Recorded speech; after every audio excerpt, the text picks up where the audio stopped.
At the height of our careers, it was the tail end of a World Cup match. Not a single goal had been scored in over an hour. I was exhausted in the midfield, my spirit worn down by endless passes to the offense that all ended up unsuccessful. Andres, defending, was equally desperate.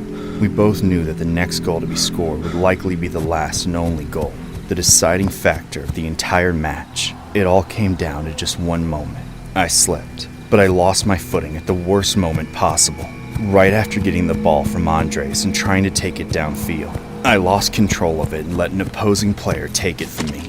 By the time I could turn around, he was already passing it to an offensive striker who was poised for a perfect shot on our goal. I saw Andres making a last-ditch effort to block the ball before it could reach the striker. He dove and slid across the pitch, making contact. But then, the ball seemed to curve through the air. It should have been deflected, or at least gone out of bounds. But somehow, it went right into our goal. Nobody saw it coming. Our keeper didn't even have a chance. He never expected Andres, our best defender, to score an own goal. The enemy team began celebrating. The entire stadium screamed, sounding like the deepest pits of hell. We were never able to recover. No matter how hard we fought for the remaining minutes, it didn't matter. We lost. Our campaign for the World Cup failed in just one moment. After the match, not even our teammates, as impeccable as their sportsmanship was, could bring themselves to console us. They knew as well as we did. This was more than just humiliation. Our lives were at stake. In our country, there were bigger forces at play than the police, the government, or even the military. The most powerful entity in our country was the cartel. They had bet untold millions on us winning that match. It was the worst kept secret of our team. Because of me and Andres, they had lost all that money. We knew we'd be paid a visit, but we could only wait and see what our punishment would be. Andres and I tried to go home together, thinking it would be safer. All it really did was make it easier for the cartel to grab us both at the same time. In the middle of the night, our car was blockaded and forced to stop. The driver was held at gunpoint and dragged out. Then, someone else got behind the wheel and began taking us somewhere entirely different. Eventually, the car came to a stop.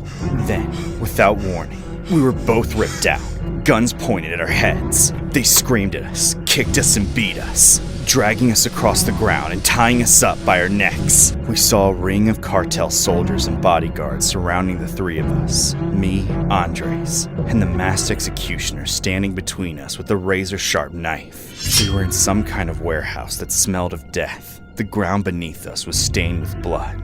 This was the place they took people to kill them. Now, before I slit both of your throats, my boss wants to know, did you do it on purpose? Did you rig the game? Or are the two of you both just incompetent failures? We didn't rig the game. We would never betray you, we swear. We swear? Tell me, does he speak for both of you?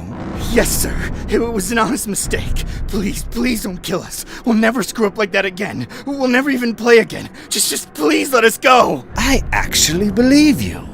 Does that mean you'll let us go? No. It means I only get to kill one of you. Wait, no, please, it's my fault, stop! Take care of my family, brother.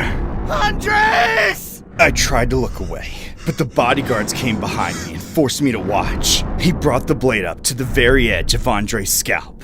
Then, that sadistic monster sliced down to the bone. He grabbed the cut he had made, forcing two thumbs underneath the skin. Then, he began to pull Andres' face off of his skull. Andres made sounds no human could imagine as his face was ripped away from him.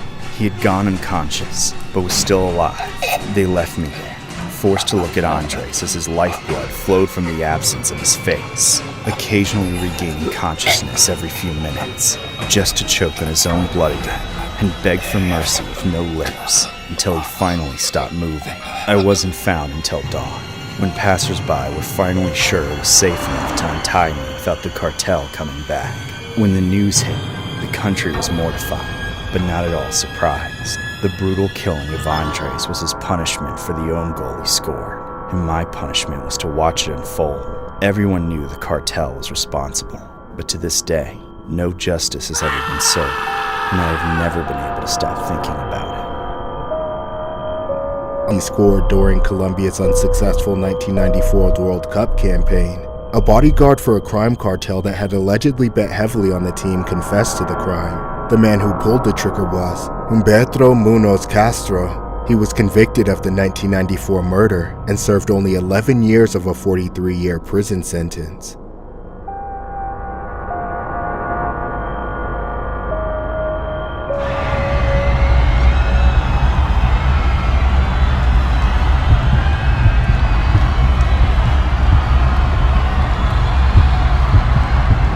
One might think it's a blessing to have a son playing football for his country, but it comes with serious consequences for the rest of the family. The World Cup was in full swing. Nigeria was set to play an important game against one of the most formidable countries in the tournament, Argentina. My son, captain of the Nigerian team, had the responsibility of leading us to victory. The game was being held in Russia, of all places. As much as I wanted to be there, I simply could not fly halfway across the world. I was, of course, planning to watch it with everyone at home. I just had to get out of work first, which is easier said than done on a normal day. But because of the time difference, I had to leave early. With all that rushing around, I barely noticed the unusual car sitting in the parking lot.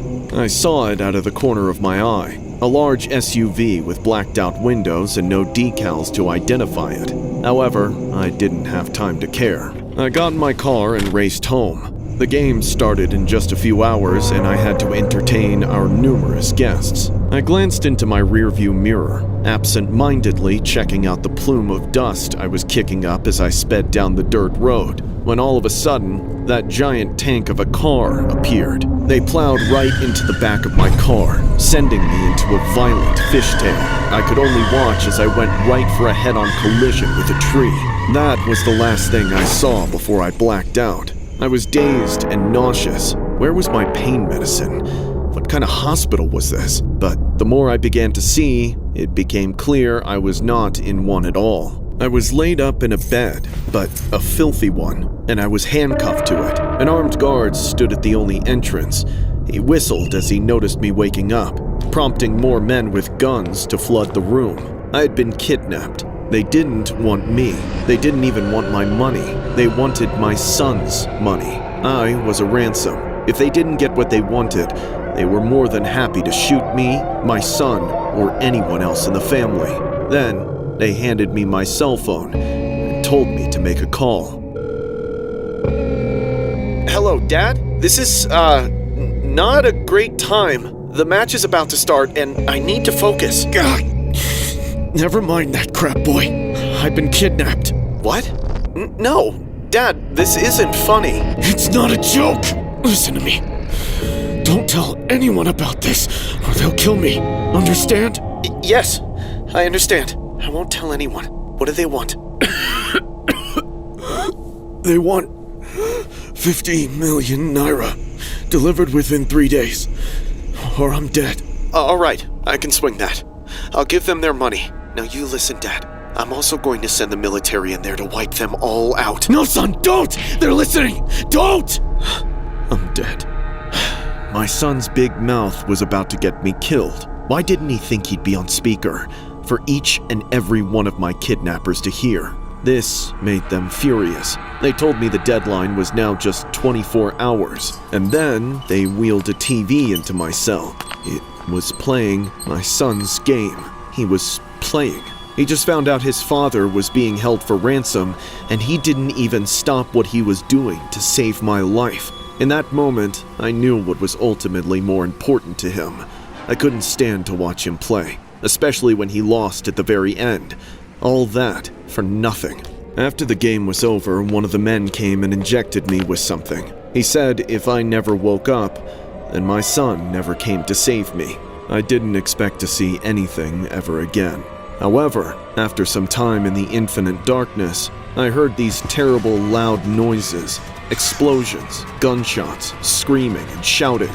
People were dying and being tortured all around me. I thought I was in hell for a while, but then I saw the light. Not God, but a flashlight attached to the barrel of a machine gun. My son had sent in the goddamn military after all. I was rescued and finally taken to a hospital where I could be with my family and began a proper recovery from my injuries. My relationship with my son since has been complicated. He saved me, yes, but he also procrastinated in spectacular fashion, and if it weren't for his profession, I never would have been kidnapped in the first place. Sometimes I wish he would have just kept with the family business and spared me the suffering.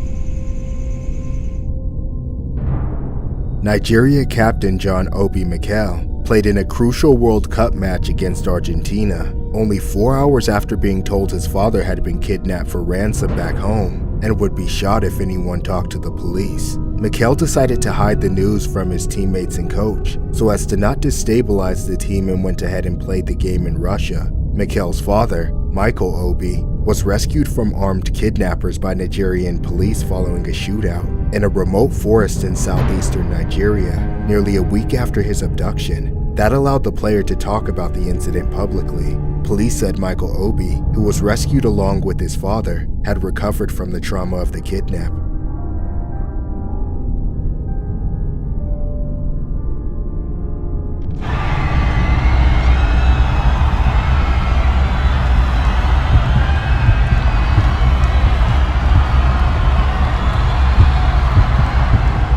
Growing up in a small village, my siblings and I didn't have a clear path to success, but that didn't stop my brother from dreams of becoming a renowned football player. We all supported him, hoping he would someday make it to the World Cup, despite how unlikely it was. As I grew up, I eventually moved away for school, but I came back home to watch my brother's games whenever I got the chance. He played pickup games almost every day, where multiple towns and villages all came together to make a real event out of it. The word I heard from family was that some FIFA scouts would be in the crowd. Before the game started, however, I noticed something that worried me. My family and friends all noticed it too.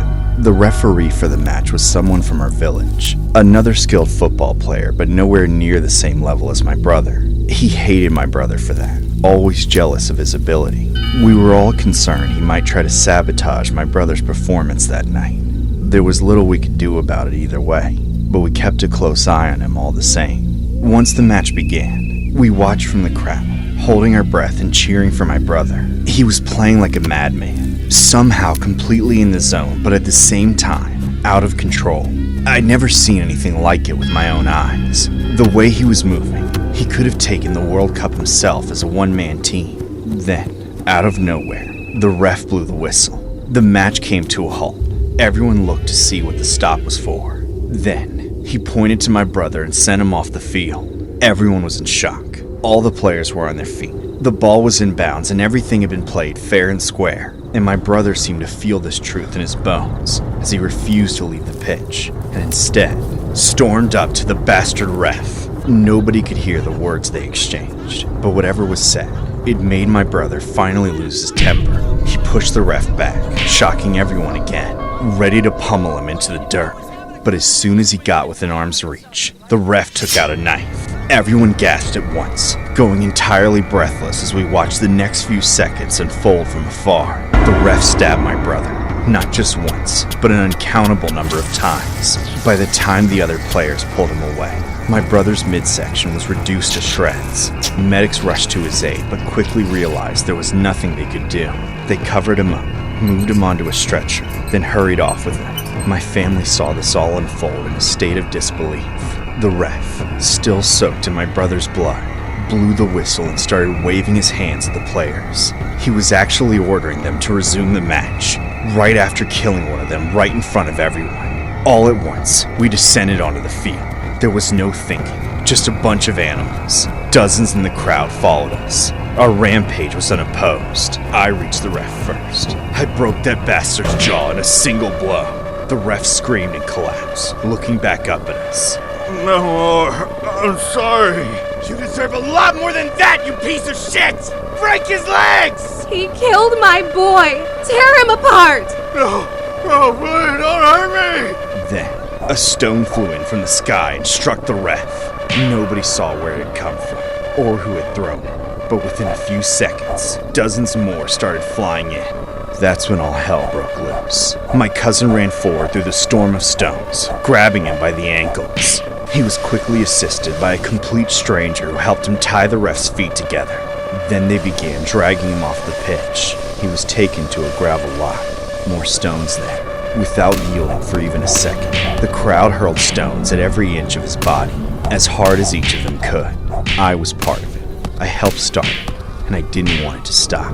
But soon enough, the ref was dead, but there was still rage in us. Weapons and tools appeared.